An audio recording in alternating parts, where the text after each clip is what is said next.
Welcome, Professor. We're so happy to have you here with us today. I'm going to hand it over to you now so that you can begin your session. Thank you. Thank you so much, Erica, for that warm introduction, and of course for the invitation to connect with this group. And I've been hearing a lot about this program and the amazing group of people we're getting from around the world. So it's a real pleasure to connect and happy. But I interact with a lot of people many years into their career, and a lot of them are very unhappy. They have bank accounts sometimes of millions or tens of millions of dollars. But they are saying, there has to be more to life than that. And, I like this quote: people may spend their whole lives climbing the ladder of success only to find once they reach the top that the ladder is leaning against the wrong wall. And the point here is not that, there's anything wrong with making money or having that as the ambition. But I just want to make this, perhaps very obvious observation that once you get lots of money, most people are not fully satisfied, right? That's human nature, that we are looking for more and broader things. And one of the things, therefore, is this issue of impact that we're talking about, which is people say, yes, I want to have a happy life for myself. I want a happy life for my family, for my kids. But I also, like many of you put in the chat, want to have a meaningful life. I want to have a life where I'm helping others. And I'm feeling that my life is much more than just my bank balance. So that's a little bit of the conversation that we want to have. The summary that I want to make from the case is that we normally think of there is the world of impact, and then there's the world of business where the only thing that happens is people make money. But really, the way we should be thinking about it is, no, but there is this overlap between the two where, yes, there is business trying to make money, but there are some businesses with passionate people who are trying to make money, but they're trying to make money at a minimum in ways that are ethical, good for the world, not causing environmental damage, not increasing inequalities, whether it's on the dimension of gender, race, nationality, and so on. But even more progressively, people that are actually actively solving problems using business, because if you can do that, then the nice thing is you don't need to constantly go back and ask for donations, ask for charity, and so on. You can come up with solutions that can survive longer, that can last longer. One of the big things that has been coming in the development space in both in Asia and Africa in particular is that a lot of the development aid that has gone to these countries has not been effectively used. While if you think of local entrepreneurs building businesses, creating jobs, being able to provide products and services relevant for those countries, that kind of development can be much more sustainable, can last much more, as long as it's really being done by people who really care also about the society and don't care just about money. And so I think my view is that it's not that business is evil. What is needed is people that go into the business need to A, care, and B, understand how to make a positive difference as well. At the same time, there's a lot of people doing really good work in the social sector, in the development sector, in the nonprofit sector, and power to them. So it's a little bit about you finding out what you care about and how you can make the positive difference. It's not about career A is more impactful than career B. My view is in any career, if you're looking for opportunities to have impact, you will find them. Sometimes it will be harder than in others, but I think it doesn't have to be either or, because I'll be honest, yes, I care about money. I like living in a nice apartment in Singapore. I want my children to go to good schools. But yes, I also care about society. That's why I find opportunities in which, I say, okay, I'm not only going to work with MBA students at INSEAD who are going to pay a lot of money to be able to come to the MBA program. I welcome and I'm grateful for opportunities like, having the session today at Aspire. I'm not doing you a favor. You're doing me a favor for me to have the opportunity to interact with 200 wonderful people from all around the world who are thinking about the world in a much broader way than, I would be thinking if I was just enclosing myself in the walls of a business school, where honestly, conversations are much more about money than society most of the times, even though it's changing. And I think we want that to happen. So, continuing this just a little bit more, and let me make a few points about impact now. The first is yes. So people like John would very often, when they leave, they are leaving because they feel that there's something missing in their life in corporate careers. And they feel that they'll be happier when they go to a place, where, to quote Gandhi, what they think, what they say, and what they do is in harmony, right? But in many ways, that's the start of the journey, right? You've left because you feel your values are not aligned. But there is no guarantee that simply because you left, you're going to have more impact in the middle of nowhere in Nepal than if you're working in a large, company like Microsoft.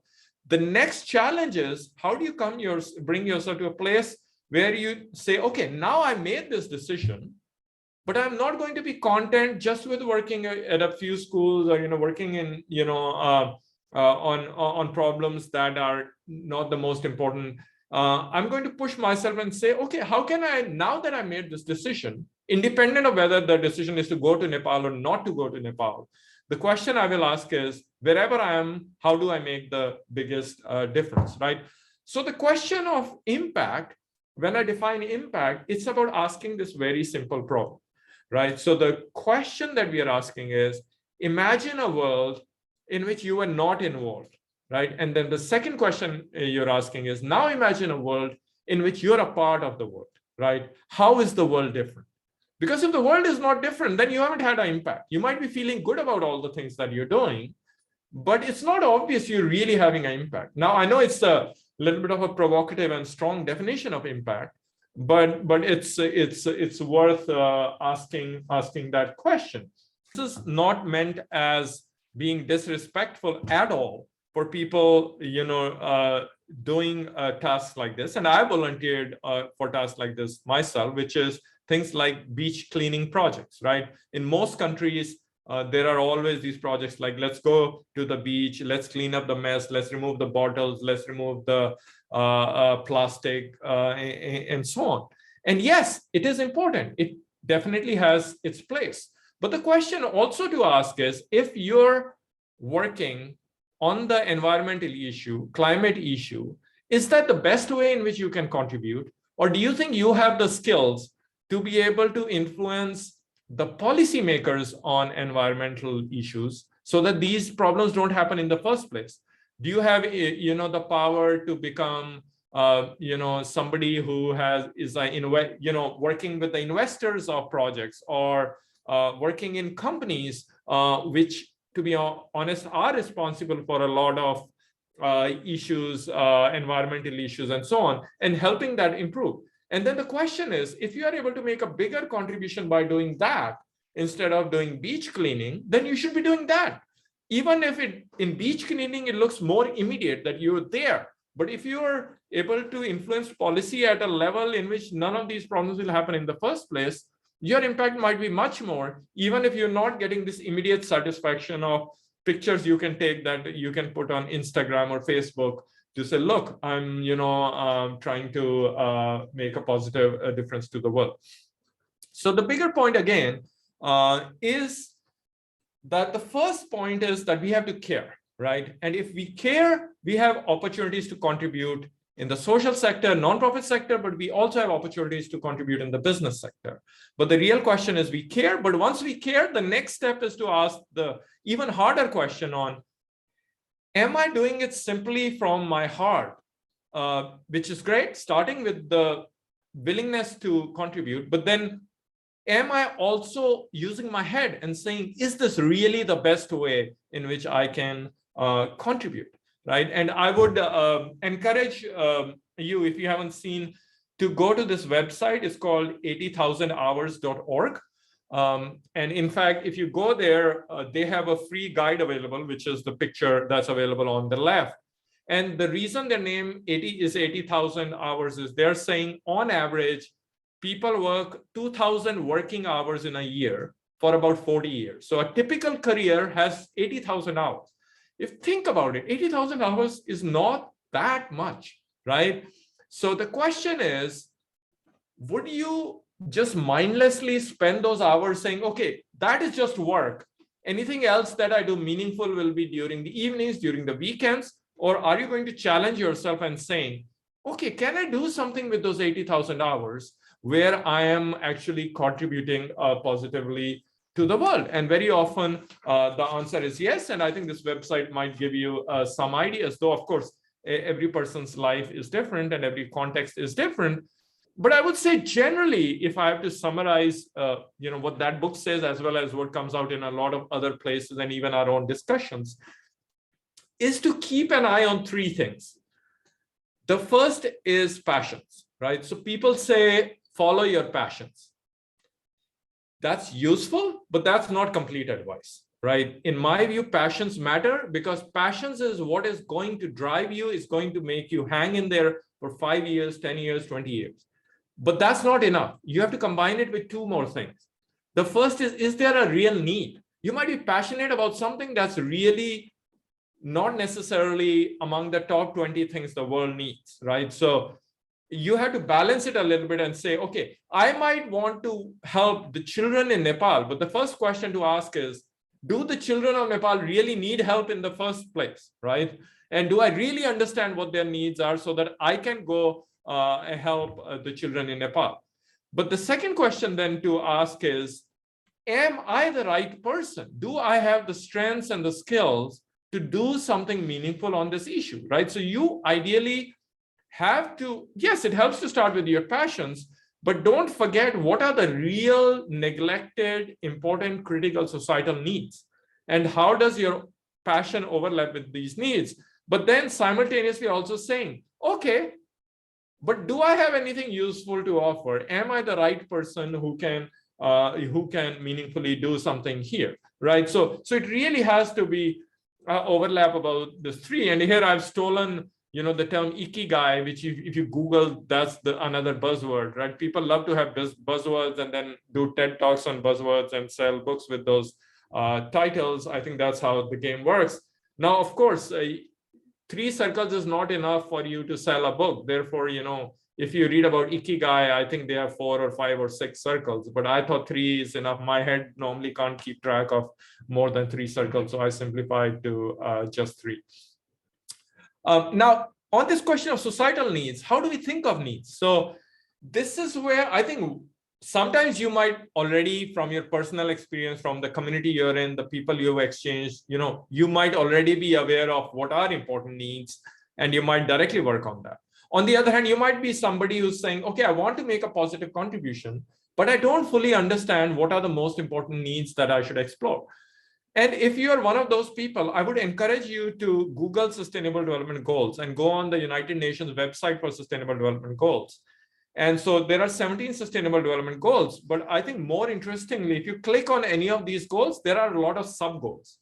So it gives you very detailed sort of global view, at least on what the United Nations and all the countries that came together to come up with the Sustainable Development Goals in 2015 decided as what are global priorities, right? So humanities had made a lot of progress over the past 20, 30 years. For example, the number of people living in extreme poverty has actually come down by 50%.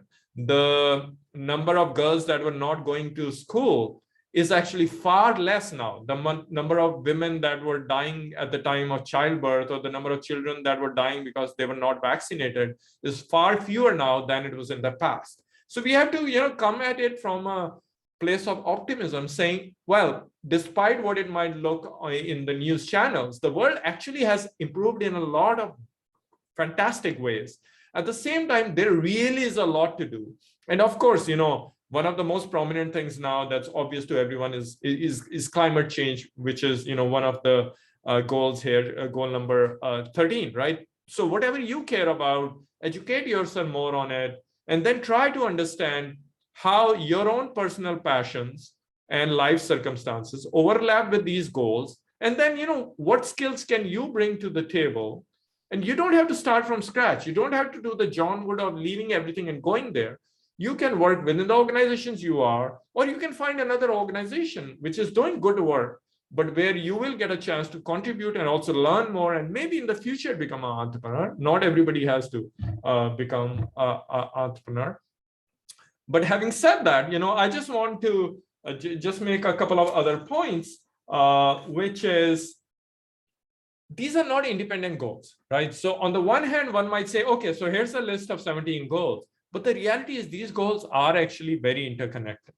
How so? So if you think about it, climate change at a very fundamental level is a problem that's created by the rich, and it's going to most of all affect the poor, because the rich will be able to, if Miami gets flooded, the rich people will be moving to their houses in New York. It's only the poor person in Miami who doesn't have a house in New York who's a little bit stuck, right? So this is a big ethical issue that we have to be aware of, and it has implications for everyone.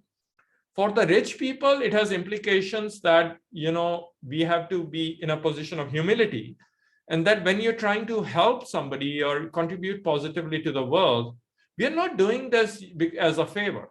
The reality is that the rich 1% of the world has more than double the carbon emissions, which causes global warming, than the poorest 50% of the people in the world, right? So I think they owe it to the poor people in the world to say, okay, these are problems that are primarily created by rich lifestyles. So it's not a matter of accusing, but it's a matter of just taking responsibility that, yes, since it was caused by the rich people, we take responsibility for also doing our part of more than fair share of trying to solve it.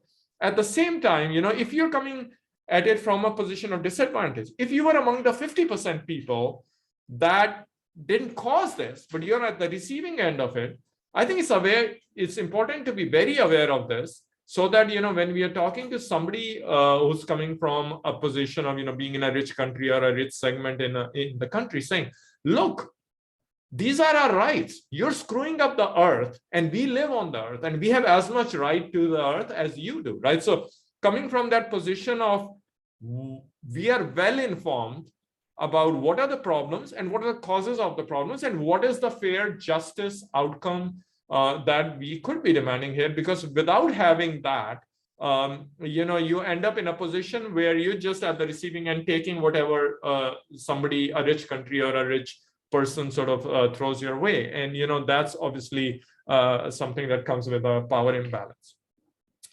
So, I mean, just to summarize, I've thrown a lot at you here, but just to summarize sort of where we are in the world, the way we see it is we have made a lot of progress, especially on the economic side.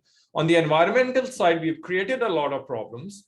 And there's this nice book by Kate Raworth, and I think she also has a TED Talk and a lot of online materials where she says we have to think of the issue of sustainable development as an issue which we summarize as a donut. What does the donut mean? The inner donut is inner boundary, the inner circle of the donut is sort of the minimum social foundation that should just be a human right. Every human being who lives on earth has a part in the resources that exist on earth, has a right to a minimum good quality life, and it's up to all of humanity to make sure that we deliver on that. And then there's also an outer ecological boundary which recognizes that you can't keep on just throwing more carbon dioxide into the atmosphere or more plastic in the oceans. We as humanity need to understand that there are some ecological limits that need to be respected. Businesses have to be aware of their responsibility in this context and do their part, but we can't leave it completely up to the businesses. We as citizens have to demand our rights, and we have to make sure that our governments are accountable at having regulations that are going to make sure that we are in a world which is a fair world, at the same time ensuring that the environmental outcomes really are also aligned with us having a world which we can leave behind happily for our children and grandchildren and so on.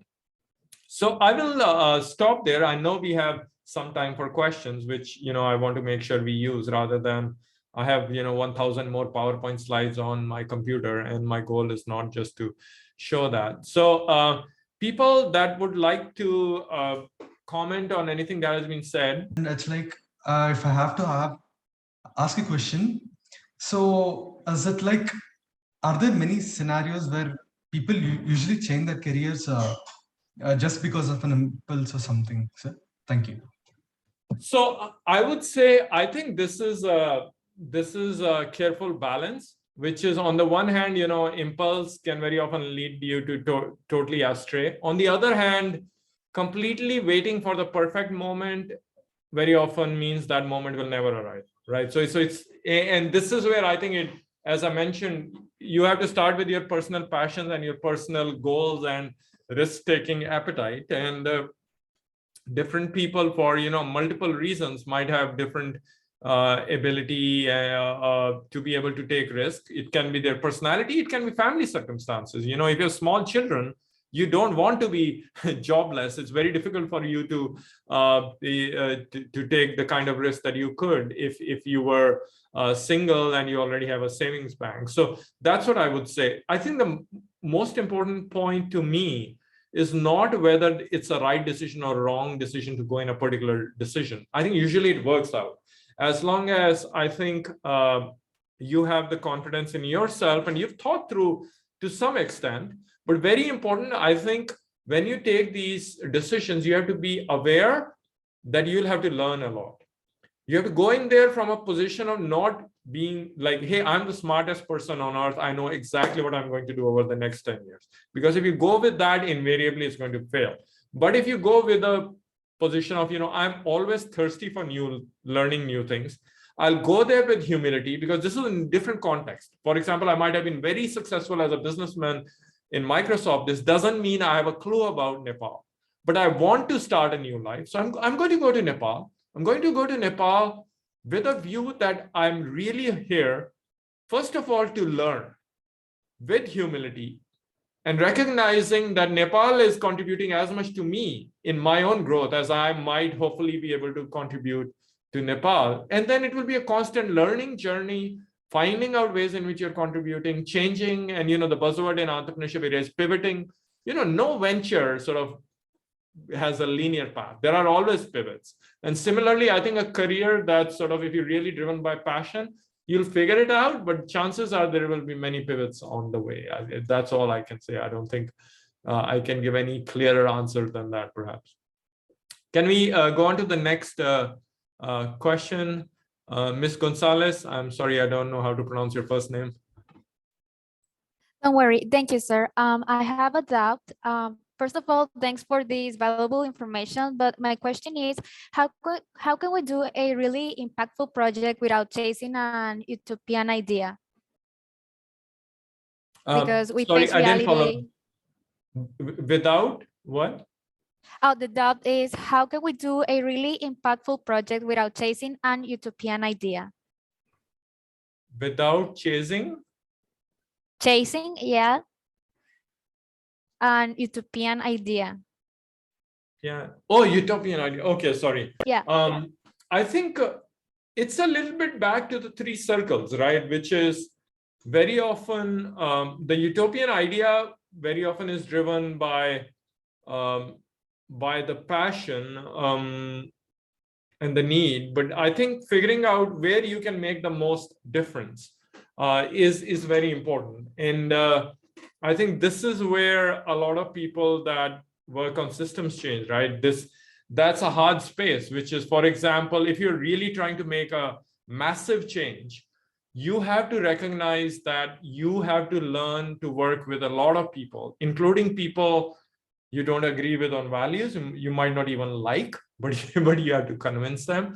And I think that's where, to me, and sometimes we use, for example, politics, right? Politics has a very bad name these days in most countries, certainly in India, right? So, when we talk about it, somebody's going to the career in politics, you're saying, oh, you're going to a career in politics, you know how corrupt politics is and so on.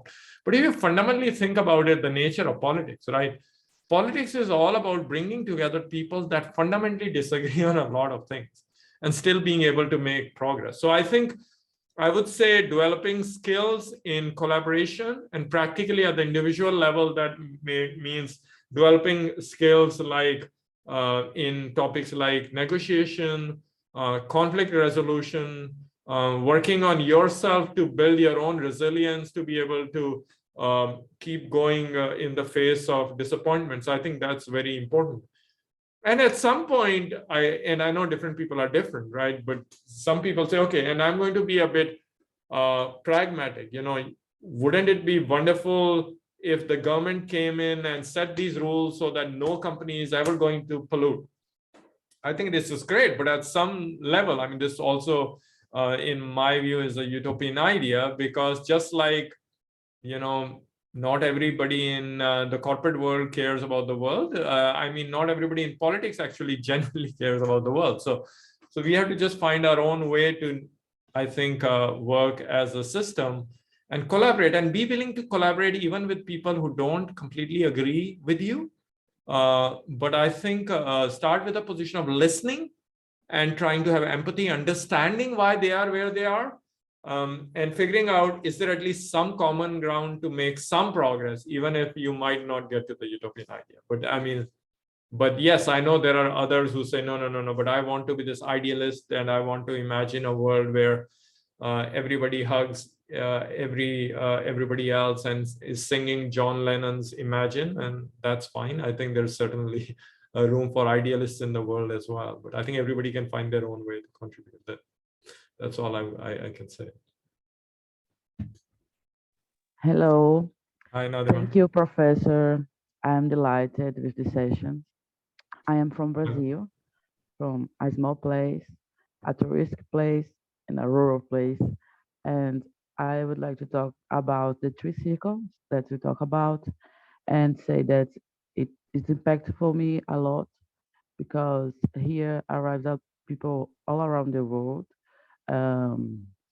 Like I would like to say just that sometimes people come here and wants to change everything, like to do some impact in the librarians and some impact in the community. So I think that he should sometimes think about the ladder that we talked about early. Uh, and sometimes they arrive here, put the ladder, and go for the ladder. And when arrive there, the ladder is in the wrong place. So I think that we really think to talk about and think about the society needs, because sometimes our community don't need the things, and sometimes they don't have the really the resource to do the difference and impact the community. And they have just passion, and I think that sometimes passions is not just sufficient. We just need to think about all the three circles. That's essential. I like too much for the three circles. Thank you, Professor. Thank you for sharing these, very important points, which is passion and intentions are useful, but they are not complete. They have to be combined with humility, learning, and seeing how are you actually contributing, rather than just saying just because you have passion or you have an idea, you sort of don't look at the other things. So thank you. Maybe one last comment, or is fine. We can. People that haven't had a chance to speak before, I mean, I can let a few others, but those who have already spoken before, can I request you to not raise your hands again? Mohammed Nasim, you're 90 degrees, but that's okay. We can still see you.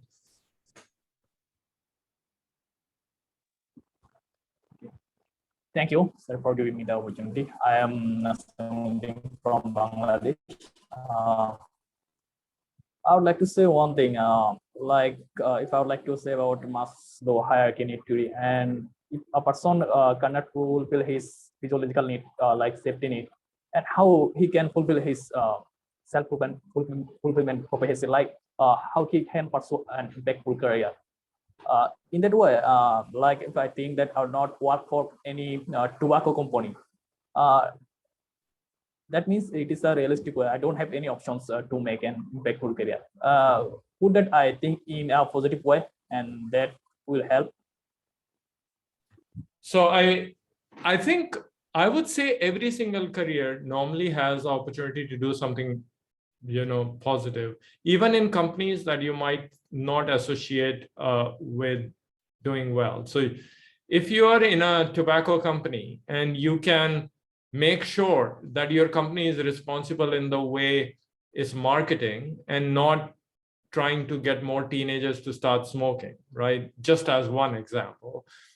Same thing applies to an alcohol company. If you're in an oil and gas company, you try to do your part to make sure your company is not, lobbying the government to take steps that actually are detrimental for climate change. And if you're in an oil and gas company, if you could encourage the company to invest more in alternate energies, which are better for the climate, I think that actually makes a lot of sense even for business, because the reality is if our oil company just keeps on doing oil, or a tobacco company just keeps on doing tobacco the way they traditionally do, in 20 years they won't exist, because the society and the world around us is changing, the regulation is changing, customer preferences are changing, and so on. So I think the problem becomes a little bit different, which is you have to convince internally why to be responsible. But the good news is I think that is becoming the case, which is sometimes it makes sense to just do good, even if, or do less bad, because if you can help a bad company do less bad, you as a person are still having a positive impact, right? So I think it's that mindset of how am I making the world better, either by increasing positive things or decreasing negative things in the world. I think both are useful. Yeah, so that's what I would say. I'm copying also the link to my INSEAD website, which has a lot of other lectures which are along some of these things, because many of my other lectures are much more deeper into the business and the investing side and combining a social impact agenda inside that, and maybe that might appeal to you. Erika, up to you. If you think we can take one or two more questions, I'm happy to. If you think we really should be closing, then yeah, let's take a couple of more. So and then we can close out the session. Okay, so can I say last three? And Okay. if you don't mind, people don't embarrass us by raising more hands. So I see the next three hands are Godi, Yovi, and Samra Noor. Those will be the last three questions that we'll have today. Thank you so much. Okay, thank you, Professor. To go directly, for the sake of our time, I'm Godi, Tanzanian. I'm living in Istanbul. My question was, how can someone handle those influences, cultural and society influences on choosing his or her career? How can he or she handle those challenges? I think I'm probably repeating myself, right? So I don't have magic answers. I think I would say I fully understand that a lot of us are very constrained. And that's why sometimes it's about finding our own path, and sometimes it's about finding the right time. I'll give you my own example, right? So I grew up in India. I actually didn't even have a clue about impact, right? I was always, people around me were talking about, well, the measure of what is a successful career is a career where you make the most money. So if engineer makes 10% more than accountant, then engineering is a better career. And if a doctor makes 10% better than an engineer, then the doctor is a better career. And looking back, it's not even clear. I think to some extent, those influences are real, but I think to some extent, it's a world that we trap ourselves in, because 10% more or less salary is not going to make my life drastically change. To be honest, when I was growing up, I used to be passionate about physics. I absolutely loved physics, but around me, I don't know if you would call it culture, but the culture around me was that, you know what, in physics, people don't make enough money. In engineering, people make more money. So why would you not study engineering? And, at some level now I feel bad. I mean, it's fine. Life turns out all right. But, at that point, I just didn't have the guts to say, you know what, I care enough about physics that I'm going to study physics, even if I can get into engineering college. Yeah, so I think it's that a little bit of confidence in yourself that you're making the right choice, while recognizing, not giving up your responsibility for the family, because in many ways, that's the first impact that many of us have, right? So for my mother, I think about that. So my sister is mentally handicapped, right? And in some ways, my mother and father have devoted a lot of their life taking care of my sister. If you really think about it, and let's say for a second, let's say I have had a lot of social impact. Let's say talks that I give like these are not all sort of my pipe dreams. Maybe let's say they actually have an impact.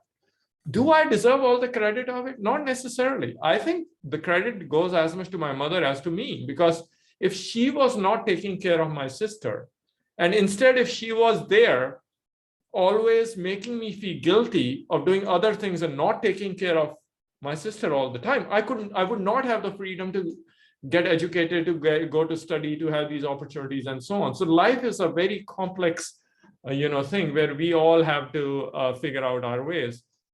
And the last thing, just in my own career, right? A lot of my work in social impact and sustainable development, to be honest, I started a lot of this in a big way only 12, 15 years ago. Why?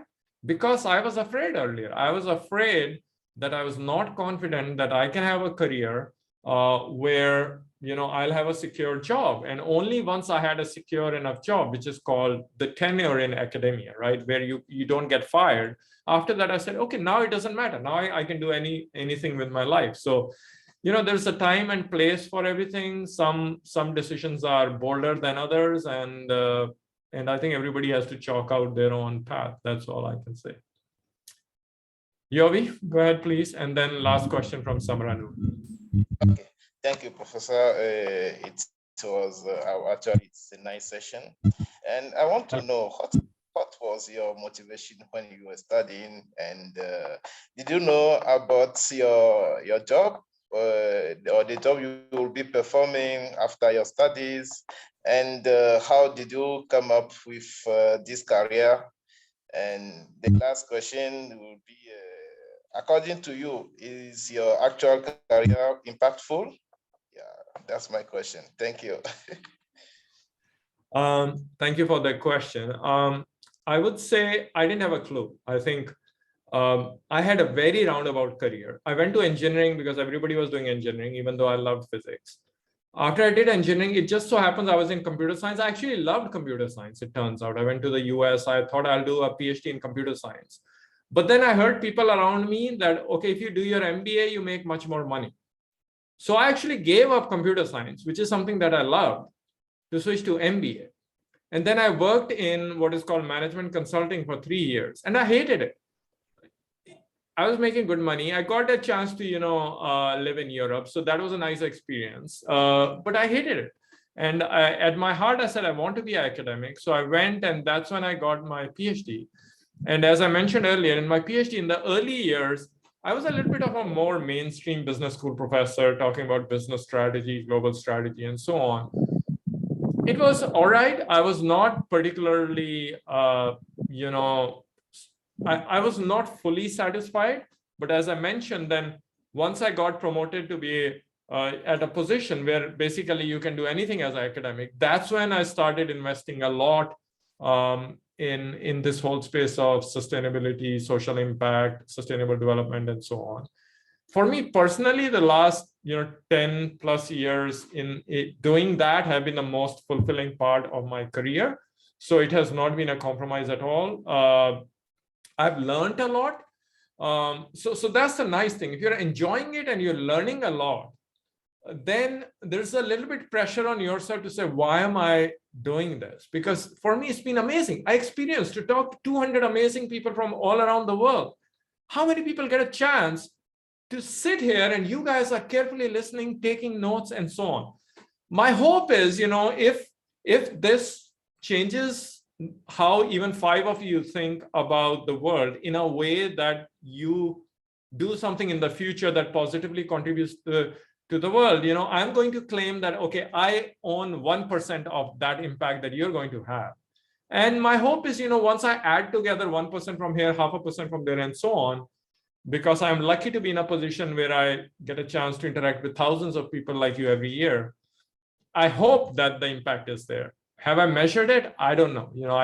I could be deluding myself, but my hope is that it's there. Yeah. Thank you for the question. Samranur, you get the final question.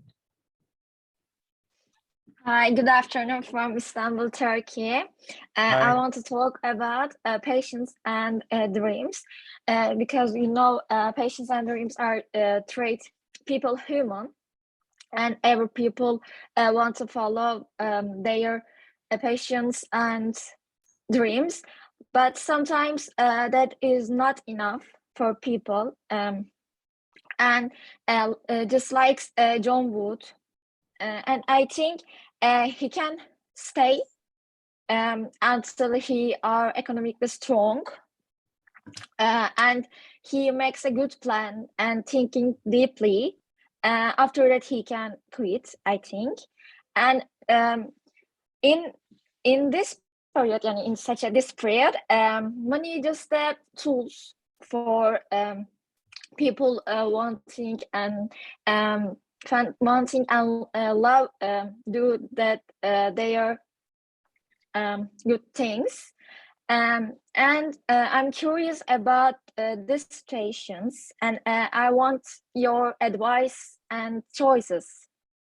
It's my questions. So just to be clear, It's so your just a little bit, question, yes. It's so your clear question or is complicated? what?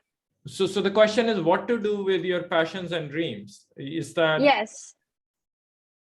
So I think the passions and dreams play a very important role in particular passion, but there's two things I would say. I think one should not be very rigid in it, because it's as much about learning. And you know, I've personally found in the last 15 years that, you know, it's great to start with a passion to do something. Let's say you cared a lot about the environment, right? Once you get into the environment space with a passion, you will start learning more specifics, both about where the needs are and where you can contribute, right? So I would say, I think passions is what keeps you going, because a lot of these projects, if you really take on big projects like John would, you know, you don't do these in 1 or 2 years. They take 5 years, 10 years, 15 years to really build and be successful. And it's your passion that keeps it going. But I think to really be successful, there also has to be the humility and the willingness to learn about what the needs are and finding where can you actually contribute. I think I keep on going back to that ikigai, the 3-circle diagram. Some people go as far as saying passions and dreams don't matter at all. And I disagree with that, because I think if you don't have the passions and the dreams, you will not be able to survive through the tough moments, because everybody goes through tough moments. It's not a fairy tale story, right? But the thing is, you're doing this because once you go through that, then you feel, okay, I have lived my complete life. I gave it a shot. I really pushed myself to get what I'm capable of doing, rather than saying I always took the easy path out until it's time to die. And then I'm looking back at my life and I'm saying, you know, I didn't try out these 20 different things that I cared about, and I should have. I don't know if I'm answering the question, but you know, it has to be, I think it has to start from the passion and the wanting to do something. The important thing is you have to be very open to changing your specific agenda based on what you learn, rather than going out there and saying, this is exactly how it has to be, because very often then you're wrong, because you don't understand the world enough. And the world is a lot more complicated than where you start.